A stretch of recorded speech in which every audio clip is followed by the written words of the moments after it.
Spiritual and material or mind and matter are ingredients of one single system. Murdo MacDonald-Bayne. Read this letter aloud to yourselves and others and you will find greater benefit. The great majority of people do not realize the fact that spiritual and material or mind and matter are ingredients of one single system. Now this is not the product of the imagination, nor is it an idea that we have to accept. It is a living reality, which Jesus the Master truly demonstrated, and which modern science and physics have also proved to be true. Therefore there is no room for the dualism that has haunted philosophy throughout the centuries. When this truth is grasped by the individual, the world will enter into a new age of realism, and when fully realized, this realization leaves us virtually spellbound. If you can grasp the full significance that this means to you here and now, you will make every effort to make this truth your own in such a way as to manifest it in this life, not only for your own benefit but for the benefit of others.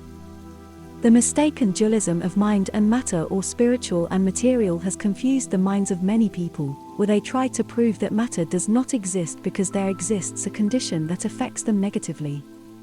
But I have already shown to you that whatever we think in fear or in faith will equally reproduce their kind.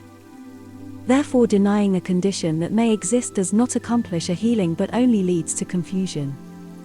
Denying a condition is blind ignorance, which may or may not give temporary relief. Is through the understanding of the fundamental truth that we can consciously or unconsciously act upon matter to change, dissolve or create, that gives us power over any condition that may exist.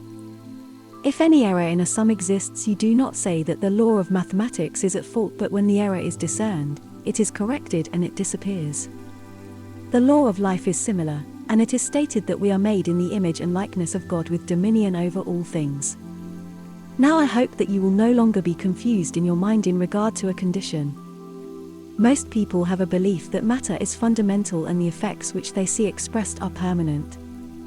There is nothing permanent in nature. There is a continual flux or change taking place.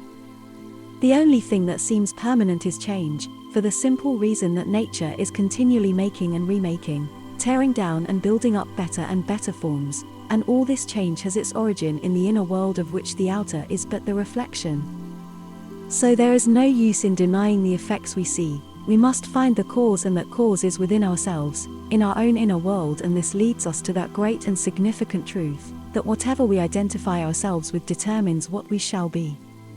The greatest teacher in the world identified himself with the Father of love, the infinite being who alone exists, and there can be no other power but his, no other life but his, no other intelligence but his. In fact, all must be infinite, for there can be no outside him, otherwise he could not be infinite. This leads us to seek within, for the truth of our own being. Jesus said the kingdom of heaven is within you, and as we become more acquainted with his scientific mind, so we will realize that he is still the world's greatest leader in modern thought. For modern science and modern thinking today reveal this fact, and we are finding out more and more that he said and demonstrated is actually true. Man may for a time please himself, but in the end he can only please God, as the law relentlessly brings home to him, what he sows so shall he reap. We play a part in the great scheme of creation according to the nature or inclination of the infinite creative principle, through the divine thought operating through mankind as a means of bringing about there will be done on earth as it is done in heaven. Jesus was an international figure, and his teaching is proof of this fact. He made us beware, lest we be caught up in the net of race thought, nationalities, creeds, politics, disease, ignorance, and death.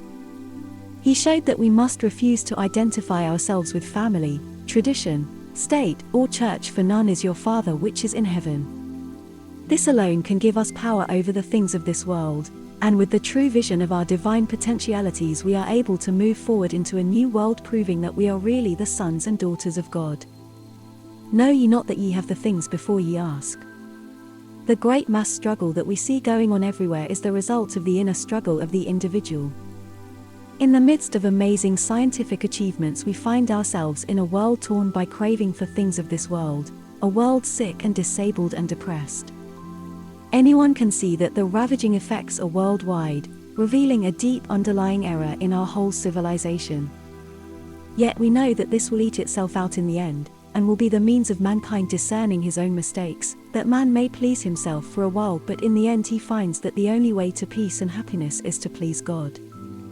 For he maketh the sun to rise on the evil and on the good, and sendeth the rain to the just and the unjust. True statesmanship requires clear thinking from cause to effect, and this cannot be done by those who are merely politicians, who make vain attempts to solve problems without understanding the fundamental laws governing human life. So the masses become the victims of their own ignorance. Being unaware of the power of the law of properly directed thought, they hold on to their old fixed mental habits and become deceived by propaganda. Our habits of thought must be studied, understood and corrected. Not until our thoughts become truly intelligent can we have results that will satisfy the human heart. We place our confidence in those who are ignorant of the true law of life. We ignorantly pin our faith in the power of things seen, the power of things already created, remaining blind to the fact that these things are but effects of thought and ideas in the mind of man. These things are not the source from which we should draw to live, to think, to reason, being effects and not causes, and have no power except the power we give them. On account of our lack of understanding the truth that we must identify ourselves with our Creator first of all, we have become the victim of our own creation. Yet through this state of things we will be led through discernment into the true law of life, which is the only sure foundation for the assurance of health, happiness, and prosperity and a civilized civilization, for you cannot say that we are civilized in the face of what is happening in the world today. If our civilization with its railroads, steamship, airships, great cities, and modern inventions is to evade the fate of bygone civilizations, we must at once recognize the importance of the spiritual as the source of material things, and that correct thinking in accordance with the higher intelligence will bring fruitful results. We will then be true instruments in the hands of an intelligence that is all intelligent, and he makes his wishes known to us through our understanding that we are made in his likeness. For if you love only those who love you, what credit is that to you? These are the words of the Master, whose ideas were the essence of logic. He showed the meaning and purpose of man's inner struggle as the way leading him to the source of all life, in order he might consciously cooperate with this all-originating life intelligence in creating for himself what was his own. Son, thou art ever with me, and all that I have is thine. Luke 15:31. We must help our leaders with all the power we possess to carry our civilization on to a more magnificent proof of the eternal creative power of God revealed in us. This power was revealed to the Master, who discovered the power within himself, and he gave us the method to direct and control the forces manifesting in all nature. By drawing on this power as individuals, we can draw upon the unlimited resources of the universe to build and maintain a greater civilization. As individuals in the sanctuary of the silent healing power, we are imbued with the creative power in action through us, and there is nothing to stop this progress we have set in motion, for we know that the source of all power lies in God within ourselves, and there is no separation. We can influence the minds of individuals who are at the head of affairs to bring about the desired results. Where 2 or 3 are gathered together in my name and consciously transcend the mortal sense, they can bring about things beyond the understanding of the mortal sense. For there I am in their midst. Benediction. Dearly beloved one, dressed in thy beauty clean and holy, thou didst send me to play in the fields thou hast prepared for me.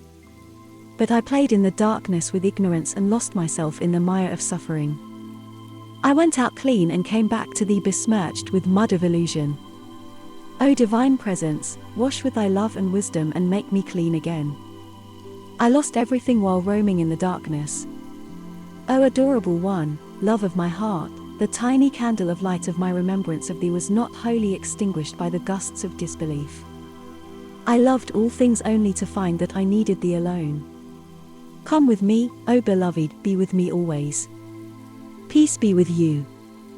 Yours sincerely, 𝗦_MacDonald-Bayne.